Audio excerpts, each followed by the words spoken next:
ఇక మొదలెడదామా? పుర్రెలో పుట్టిన గుణం పూపు నాటినా పోదంట.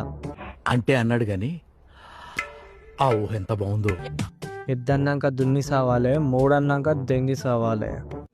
వాడే ఉద్దేశంతో అన్నాడు.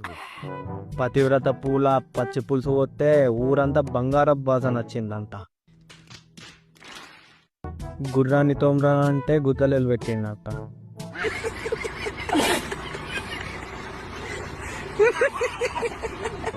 పాపం పుణ్యం అని పువ్వేస్తే ఆతులు లేవని అలిగిపోయిందంక. అలా కాదురా ఎరుపు కూడా. వంకర పువ్వు కన్నా అత్తది తప్ప, వంకర పువ్వు కన్నా మోంది తప్ప, చక్కగా చేసిన రాజన్నది తప్ప. కింది స్థాయి వాళ్ళకి అర్థం కాదు, మాస్ వాళ్ళకైతే అర్థం కాదు. మినిమం డిగ్రీ చదువుకున్న వాళ్ళకి ఐఏఎస్ ఐపీఎస్ పెద్ద పై స్థాయి వాళ్ళకైతేనే అర్థం అవుతుంది. అంటే ఎస్ సల్లు చెప్పరా సోమలింగం అంటే కాకచ్చి కట్ రైడర్స్